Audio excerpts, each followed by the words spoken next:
Last night, in conjunction with the Pennsylvania State Police, the Federal Bureau of Investigation, detectives arrested 28-year-old Bryan Christopher Kohberger in Albrightsville, Pennsylvania, on a warrant for murders of Ethan, Xana, Madison, and Kaylee. I want to personally thank these agencies for their assistance in this case. Kohberger resides in Pullman, Washington, and is a graduate student at Washington State University. We will provide as much information as we can about the extradition to Idaho and the criminal process. However, due to Idaho state law, we are limited in what information we can release today until Kohberger has his initial appearance in Idaho court. I want to express my appreciation to our local community.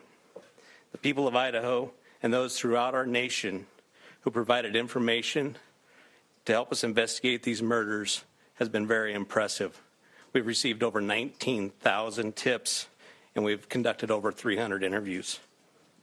To recap this case, on the evening of November 12th, Kaylee and Madison arrived home at about 1:56 a.m. after visiting a local bar and street food vendor. Ethan and Xana were at the Sigma Chi house before arriving home around 1:45 a.m. The two surviving roommates had also been in the community but returned around 1 a.m. On the morning of November 13th, a 911 call was made at 11:58 a.m. reporting an unconscious person at the residence. The call came from inside the home from one of the surviving roommates' cell phones. Moscow police responded and found 2 victims on the 2nd floor and 2 victims on the 3rd floor. On November 17th, autopsies were conducted, and the Latah County coroner confirmed the identity of the 4 victims. The cause and manner of death was homicide by stabbing. Some had defensive wounds, and each had been stabbed multiple times. These murders have shaken our community, and no arrest will ever bring back these young students. However, we do believe justice will be found through the criminal process. This was a very complex and extensive case. We had developed a clear picture over time, and we stand assured that the work is not done, but be assured the work is not done. This has just started. Since November, we have remained laser-focused on pursuing every lead in our pursuit of justice for the victims and their families. I recognize the frustration with the lack of information that's been released. However, providing any details in this criminal investigation might have tainted the upcoming criminal prosecution or alerted the suspect of our progress. We will continue to provide as much information as we can as the process moves forward. Today, I want to specifically thank our dedicated Moscow Police Department detectives, patrol officers, the Idaho State detectives, the Idaho State troopers, and their crime lab technicians and scientists, and the Federal Bureau of Investigation for the resources and personnel to conduct this massive investigation. It was the dedication of them and the persistence and the numerous hours that led to an arrest. Fortunately, these highly skilled people worked together as a cohesive team to solve this case. I also want to thank our community and the nation.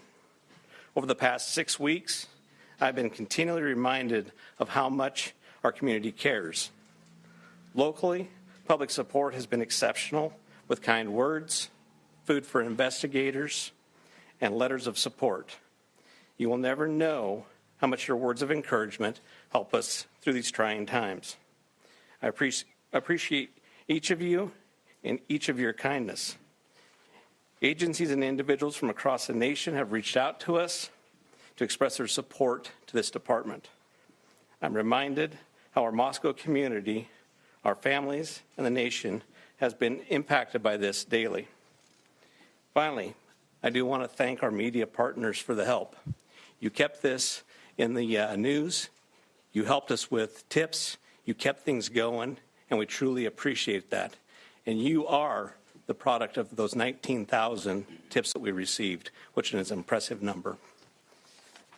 I would like to invite Bill Thompson, the county prosecutor, up at this time.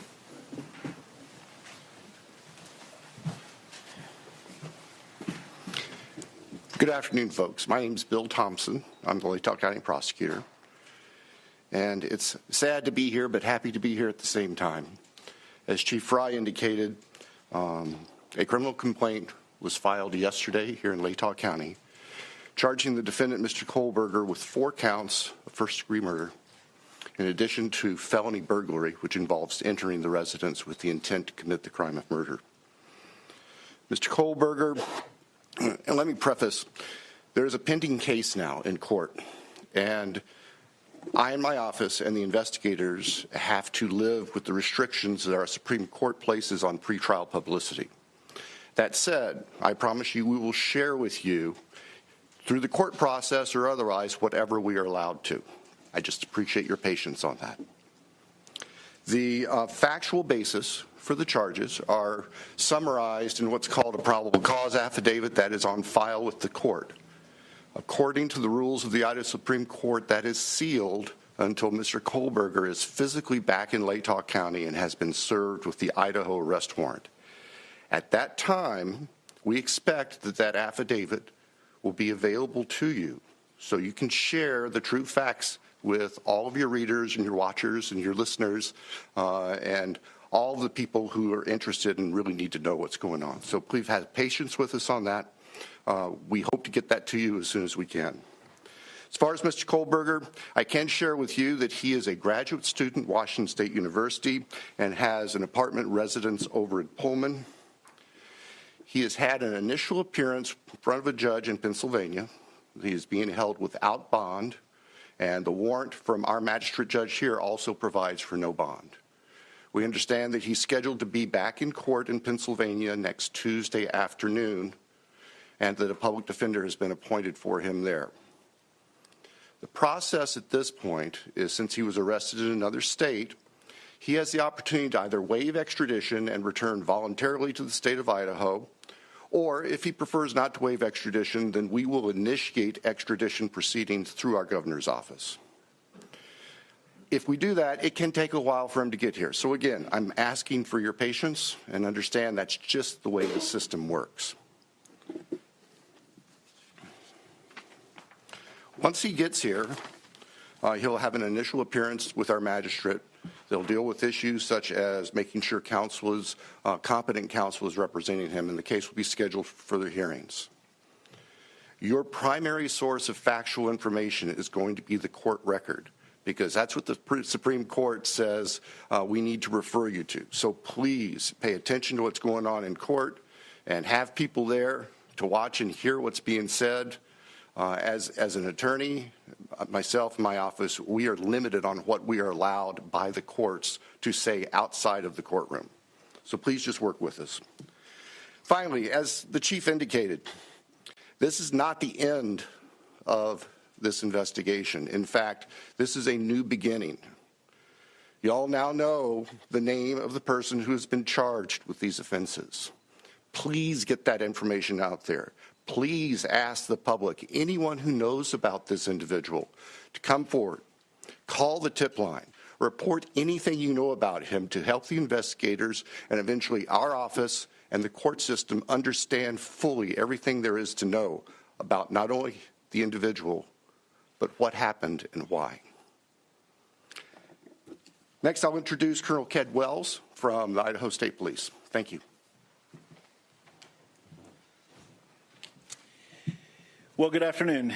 My name is Kedrick Wills. I serve as the director of the Idaho State Police and certainly want to express our appreciation for your attendance here today. These tragic murders took 4 young, vibrant lives from our community. Nothing we do can bring them back. The only thing that we can do in law enforcement to honor their memories that we know of is to bring this to a successful conclusion. This has been a very difficult time for the families, the university, the community, and the state of Idaho. However, it is also proven that communities come together in tough times. Certainly appreciate the support of the local community and our national audience that has been following us as our investigators have worked through this case. I'm thankful also to you, the media partners, who have helped keep this case in the forefront that generates the tips and we hope will continue to generate information that will help us to a conclusion of this proceeding. I'd like to express our appreciation on behalf of the Idaho State Police to Chief Fry, his leadership, and the entire Moscow Police Department for the way that they handled this from the very beginning. He directed the right people to the right positions that led us to this conclusion today. I've had the utmost confidence in this investigation and in Chief Fry, as well as in Mr. Bill Thompson and the Latah County Prosecutor's Office, who've been a great partner throughout this. Nothing has deterred the commitment of the investigators who've worked on this case, regardless of the organization they represent. It's been very trying and very difficult, as you know, that it has been on those investigators as they do the tedious work that they're so good at doing. The partnerships is what's led here as well. The partnerships between Moscow Police Department, I'd like to express our appreciation with the Federal Bureau of Investigation, specifically the special agent in charge out of the Salt Lake City Division, Dennis Rice, and also the work that happened in the last 24 hours in Pennsylvania with the arrest with the Pennsylvania State Police and Colonel Evanchik with the Pennsylvania State Police. We appreciate what they've done across the nation to help us as well. As Bill shared, this investigation is far from over. In fact, I appreciate what he shared, that this is not an ending, but rather a new beginning. The difference now is, as he shared, that we are dictated what information we can share by the court process and by laws in our state of Idaho. And so we will share, as he shared. Mr. Thompson is absolutely committed to share everything he can share through the court process. We've got to make sure that we don't get in front of that process. And we really deeply appreciate everybody's support here. The relationships that were forged here and the partnerships that were forged have led to this. And based on that is why we're here today. And we continue to believe that the best way we can honor these 4 lives that have been taken is to make sure that we have a successful outcome here. One of the partnerships that's been forged throughout this is a partnership with the University of Idaho. And on that, I'd like to introduce the president of the University of Idaho, Mr. Scott Green.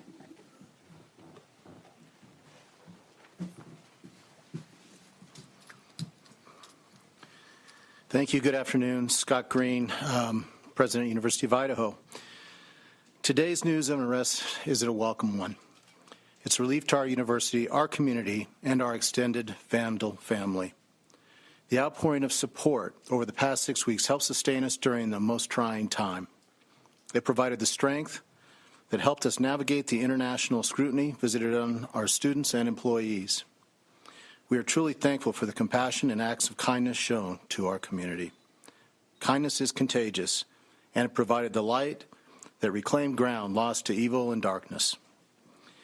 We first want to acknowledge and thank Governor Little for the early promise of financial support that enabled the university to secure our campus and focus on helping our students and our employees in the wake of the crimes.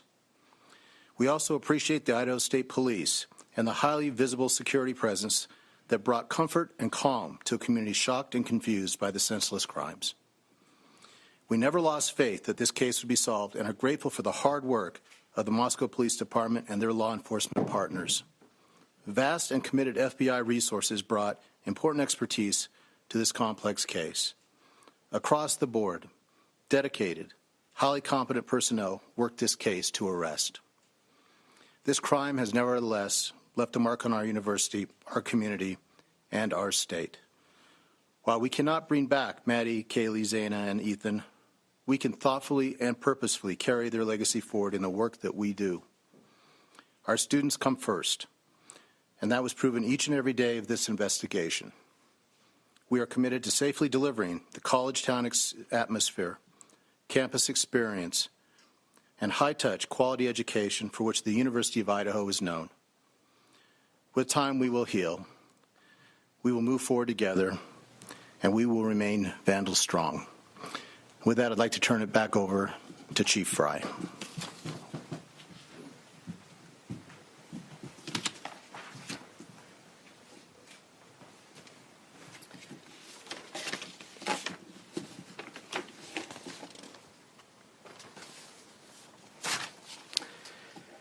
So now we will open the floor to questions. However, I want to remind everyone, as Prosecutor Bill Thompson explained, any factual information regarding the arrest of Kohberger is currently sealed per Idaho law and will not be released until he has appeared in an Idaho court. Please formulate your questions accordingly. I recognize there are a lot of questions, and I will try to answer as many of them as I can.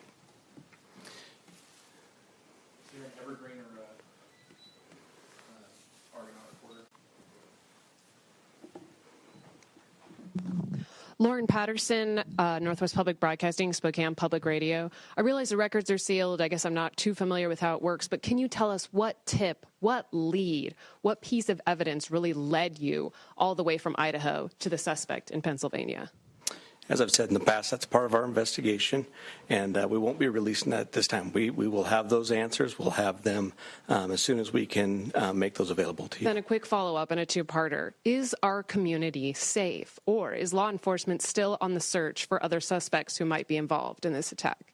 What I can tell you is we have an individual in custody who committed these horrible crimes, and I do believe our community is safe, but we still need to be vigilant, right? We still have talked about this in the past. We always need to be aware of our surroundings and make sure that we're aware of what's going on.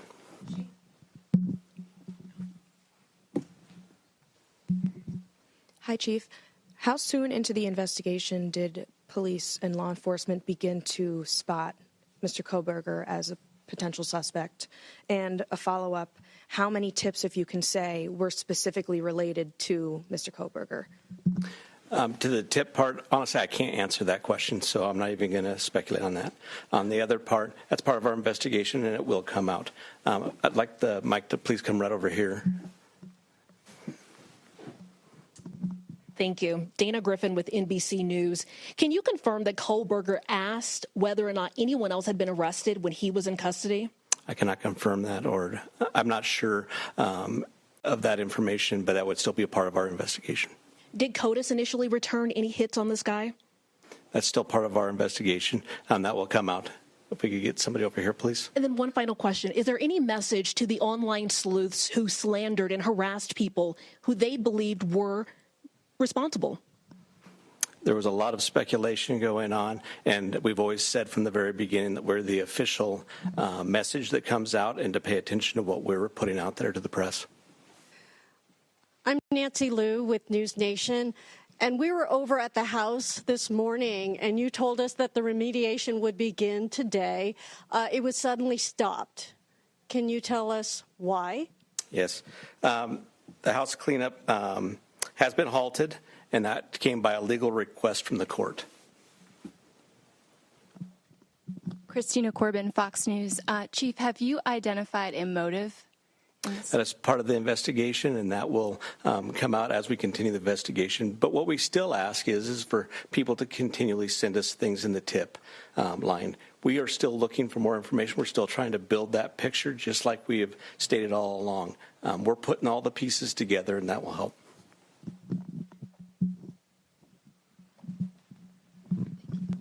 Chief, Veronica Miracle with CNN. Any indication that the suspect knew the victims? That's part of the investigation as well. It won't be something that will come out at this point in time, but as we continue the investigation and as this case goes to trial, that will be brought forth. Have you spoken to the families? Can you tell us what they've told you today? Are you talking the victims' families? Yeah, we have reached out to the victims' family as we always do. We've done that daily, and we've continued to have contact with them. Hey, Nate Sanford, you mentioned earlier that you're still seeking tips about Bryan and that people should still share whatever information they have. Can you speak at all about what specifically people should be reaching out for, like if they know something? I would say anything and everything. As we've said all along, we know what tips we're looking for. We will take those tips and we will have professionals look at those and decide which pieces of those we need to use for our case. So we ask that everybody would do that. Angela Palermo, Idaho Statesman. Your department and other investigators on the case took a lot of flack for keeping information close to your chest. Are you glad that you did that, and were you worried about tipping the suspect off? I will 100% stand behind the way that we handled this investigation. And this all started from day one with our patrol officers arriving on scene, locking down the scene, us calling in the Idaho State Police, us calling in the FBI, and keeping information that was pertinent to this case very, very tight. We want to have a situation where when this goes to trial, there is no doubt that we've done everything right and we've slowed down and we've continued to slow down and we'll continue to do that. Hey, Chief. Have you guys found the murder weapon or the Hyundai Elantra? So we are still looking for all pieces of evidence, but we are still looking for the weapon. And I will say that we have found an Elantra. Stephanie Becker with CNN. Can you tell what it was like when you got the phone call when the police told you that they had your suspect? I can tell you, for a lot of law enforcement, it was a fairly sleepless couple of days with as we were leading up to everything that we were doing. But what I can tell you is I have faith in those agencies across the nation. I have faith in our officers. I have faith in the FBI, and they did a great job. But sure, there was some times, even throughout the day, that we were always concerned. Hi, Chief. Donya Back at CBS News. Can you talk a little bit more about the suspect's connection to Pennsylvania? All I know is that he lives in Pennsylvania. Chief Guy Tannenbaum from Nonstop Local KHQ in Spokane. More about the Elantra. We saw reports that you mentioned that you recovered an Elantra, but can you specify where that was found? And we know that that was one of the biggest pieces of information you were asking from the public to tip. Were you able to provide an information on whether those tips led to this seizure of an Elantra? That's still part of the investigation that will come out in the future.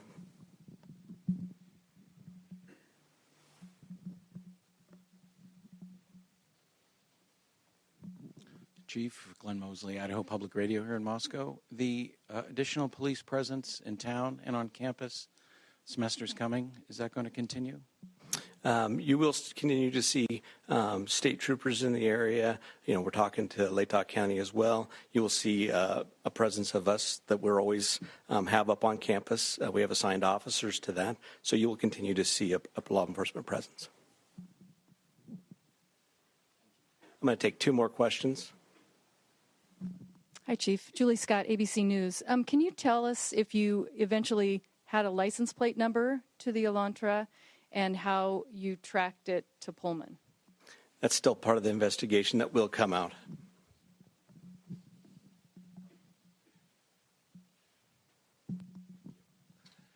Chief, hi, Matt Lovelace with the Murrow College of Communication. I want to ask about Mr. Kohberger as a graduate student at WSU. Are you aware of if he returned to campus after November 13th? And have you had any communication with departments on the WSU campus about his attendance? So some of that is going to be followed up as we continue our investigation. We'll be asking some of those questions, but that'll come out in the near future. So what I do want to do is I want to thank you all. You really have been the national voice for us. You've given us the opportunity to get many, many tips, and I do appreciate everything you've done, and we'll continue to look forward to working with you in the future on this. So I'd like to thank you for that and thank you for your time. Well, we've all been listening to police in Moscow, Idaho, sharing details on the arrest of a 28-year-old suspect in the deaths of 4 University of Idaho students last month. The suspect, who police identified as Bryan Christopher Kohberger, is in custody in Pennsylvania right now. The next step, they said, is for that man to be extradited to Idaho to face charges. For people who are looking for answers today, very few were provided in this news conference. Authorities say the law prevents them from providing additional details, including motive, any possible relationship between the suspect and the victims. Many of those questions asked during the press conference were given the same answer, that at this moment, they simply cannot divulge those details. They also said that the legal process is just beginning, but that they hope that this development will help the four families get some sense of closure. We want to bring back in now Danya Bacchus, who was there in the room during the press conference and is in Moscow, Idaho. Danya, one of the questions that the police chief was asked was, is our community safe? Talk to our viewers about the background of that question and the chief's answer. Yeah, the background, of course, is that people want to know if the suspect acted alone. During this time, after the initial murders were reported, it was told that this was a targeted attack, that there was no threat to the community. And then, of course, some days later, weeks later, there was still no suspect, still no murder weapon, and it started to sound as if police were not sure if this was a targeted attack or what happened and how this came about. So, of course, that generated a lot of fear and frustration in this community because people, one, were afraid that there was a killer on the loose because, as we see now, there actually was. And then, of course, the frustration in police being extremely tight-lipped about the investigation. They are still being tight-lipped, as we heard during this press conference this afternoon. And we were asking lots of questions. Did he act alone? How did you guys end up in Pennsylvania? What are those connections? A lot of things that law enforcement here is saying that they simply cannot answer. That they are saying, though, that we will be able to get a lot of those answers once the affidavit is unsealed. But that's not going to happen until Kohberger is extradited back to Idaho and, of course, appears before a judge here. Right. That was an interesting part of this. We heard that he has been charged with murder and burglary, but that affidavit, as you said, we cannot have any of those details at this moment because he currently is in Pennsylvania with the authorities there and either has the option of waiving extradition or fighting extradition, in which case the legal process will take a lot longer. But the police chief saying that information he'd like to provide to the public. You had the opportunity to ask the police chief a question about this suspect and his ties. Talk to us about what you were hoping to hear from the chief and what he told you. Yeah, I wanted to know, what is the connection to Pennsylvania? Because when you look at Washington State and Pennsylvania, that is a very long way. He said he does know that the suspect lives in Pennsylvania. That's all that he could say. And so I think a lot of people are trying to figure out how do you get to Washington State? Of course, he's a student at Washington State University, but what is the connection to Pennsylvania? Did he grow up there? Does he have family there? Is that why he went back to that area? So, of course, those are some of the things that we are hoping to find out once that affidavit is unsealed. And I'm sure as we continue to ask the community and hopefully talk to people who live here. Of course, students are not back from this winter break yet, but we also want to know exactly did he return back to campus after the murders? Was he still in this community, living amongst the people here, knowing what had happened? So, of course, those are a lot of questions that we are still waiting to find answers for. Right. One clue that we did receive from the authorities today that he was a Washington State University grad student. That's just about a 12-minute drive from where you are in Moscow, Idaho. Danya, we just have a couple more moments with you. Tell us about the mood in the room. Is there anything more that you can explain that we didn't see on camera? Not really. This room, there were a couple of community members here who I heard speaking amongst each other and saying how they are really just relieved that someone has been arrested because there was a lot of tension. They were afraid that students weren't going to come back and continue not to come back because, of course, they had the option after this murder happened to return to campus, especially around that Thanksgiving break. And many of them decided not to. So we did hear from a couple of community members here. Of course, as you saw, there was dozens of law enforcement officers officers here. And even when the police chief was talking, I don't know if you heard him, I couldn't tell if he was just maybe a little nervous or maybe even just a little emotional about the fact that they feel confident that the community is now safe, that an arrest has finally been made. And many of them, of course, coming and saying, you know what, we can say that we feel good about this, but also we know that we can't bring back the lives of those 4 students who were murdered. Yeah, and of course, we are thinking of those families now. Danya Bacchus, thank you. We will have much more on these developments on CBS News at 5 p.m. Up next, Eye on America.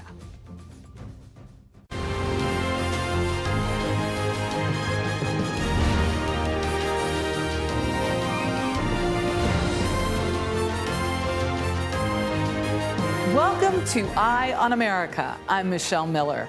Today we share stories of Americans breaking down barriers and seeking solutions all over our country.